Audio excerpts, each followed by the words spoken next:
penghalang buat hijab. Kita mau kerja mau apa di dunia, di akhirat tetap kita nanti jadi penghalang buat istri kita. Istri kita kagak sholat kita yang kena, istri kita kagak pakai jilbab kita yang kena. Anak kita pun sama. Maka beruntung perempuan yang punya suami. Kenapa? Dia punya pelindung di akhirat nanti. Sebejat-bejatnya suami, dia masih menjadi pelindung di akhirat. Suami pun sama. Sebejat-bejatnya kita jadi laki, kita harus melindungi mereka. Udahnya kita jual dibakar, kita itu jadi backingan mereka. Tapi orang yang paham dan bisa menjadi seorang suami itu, ketika dia paham konsep ini, nikah lagi mikir-mikir. Kalau ini kita satu aja, anak kita tiga, jadi penghalang neraka, kira-kira gimana? Makanya beruntunglah kita yang Allah kasih apa? Kata Allah kan, qu anfusakum wa ahlikum, jagalah dirimu dan keluargamu. Mari kita dulu nih, kita dari sini. Ya, kita dari sini dulu, jadi kita ya apa ya? Sholat benerin, kan gitu kan? Yang basic aja. Sholat lima waktunya beresin, yang sambil ditinggalin, puasa Ramadan dikerjain. Walaupun nggak sempurna nggak apa-apa deh. Baca Quran baca tiap hari walaupun satu halaman. Karena itulah yang akan jadi. Kenapa? Kita harus punya modal banyak nih Pak sebagai seorang laki-laki. Karena makanya kita nanti menjadi benteng anak istri. Kita tebelin ini, kita punya dinding supaya apa? Supaya nanti anak istri kita tuh nggak kebakar. Nah kalau apinya besar berkobar, dinding area cuma triplek selembar, kira-kira gimana? Nggak kebakar. Maka ibadah kita itu kita biarkan satu untuk diri kita, dulu untuk buat. Suka nggak suka, senang nggak senang. Itu bersatu bini, kalau bini ada 3, jadi benteng 3 bini udah jadi dunia belangsak, soal susah, sedih susah, soal bohong, sedih bohong. Dari bini pertama, dari mana lo bang? Dari pasar, pada dari bini pertama, datang ke bini kedua, dari mana bang? Dari toko, pada dari bini pertama. Bohong mulu kejadian. Maka orang yang punya bini yang bini 1 tuh rentan bohong, hati-hati. Pak Dori begini-begini. Dia bengong, jangan bengong aja.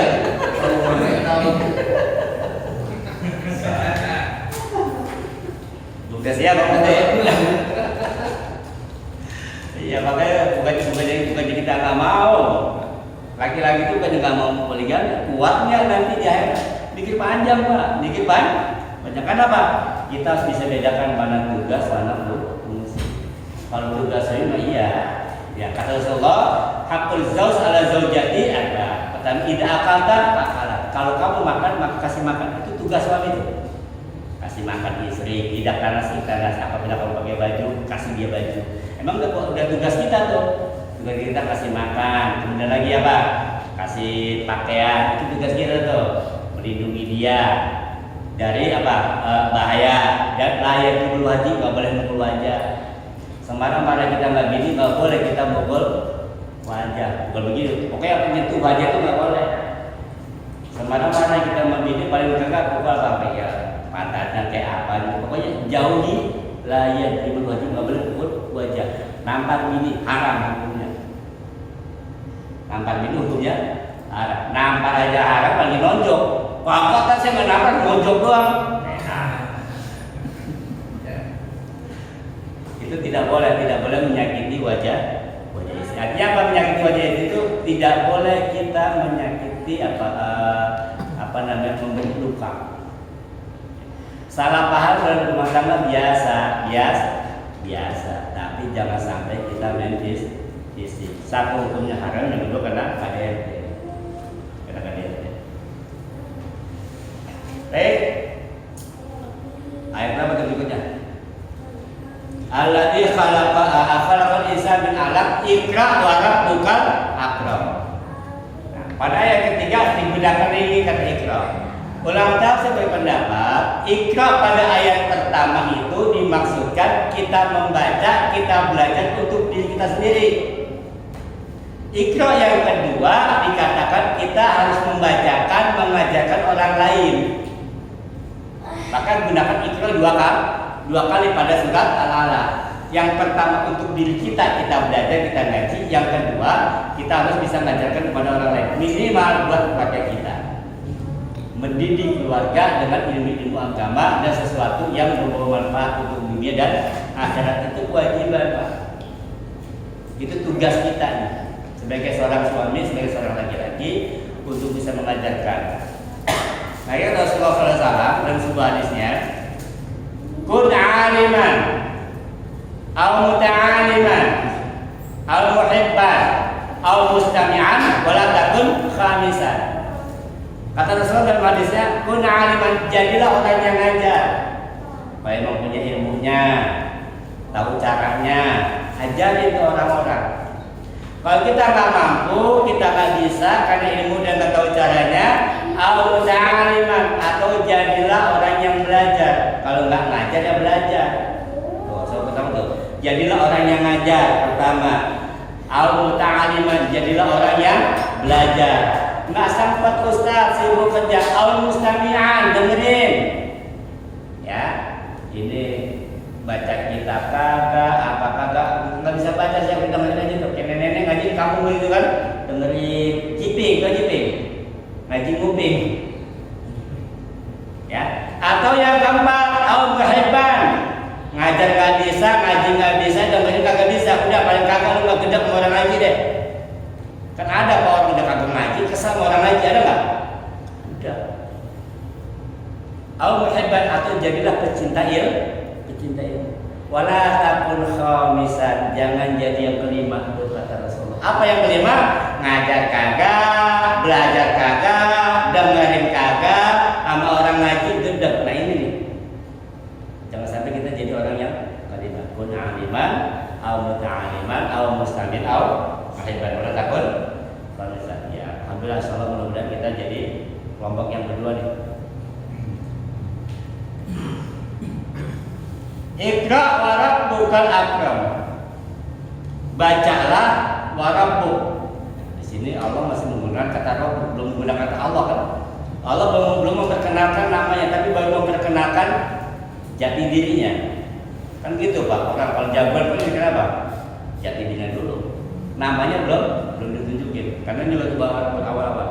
Iqra wa rabbukal akram, dan bacalah dan Tuhanmu yang maha apa itu? Mulia. Dari seluruh ayat-ayat Al-Quran yang berjumlah 30 itu, kata akram hanya digunakan pada kata akram di ayat ketiga surat Al-Alaq.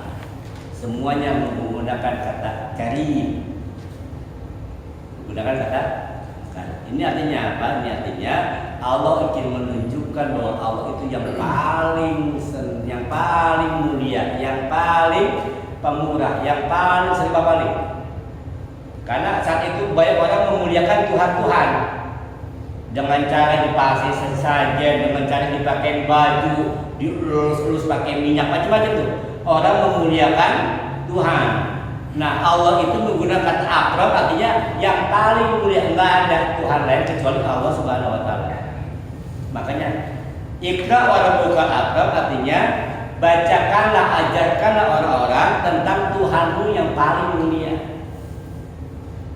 Karena menggunakan Iqra yang kedua, kemudian Iqra yang pertama jadi kita, Iqra yang kedua buat orang lain, kita mengajak orang lain. Iqra wa rabbukal akram alladzi 'allama bil qalam, yang telah mengajarkan manusia. Alladzi 'allama, itu tadi terus-menerus mengajarkan. 'Allama, sangat mengajarkan. Makanya manusia sama malaikat itu lebih mulia mana? Manusia. Manusia sama malaikat lebih mulia mana? Kenapa? Malaikat disuruh sujud kepada manusia, kepada Adam. Kita harus paham nih. Malaikat disuruh sujud kepada manusia, kepada Adam, karena manusia punya ilmu.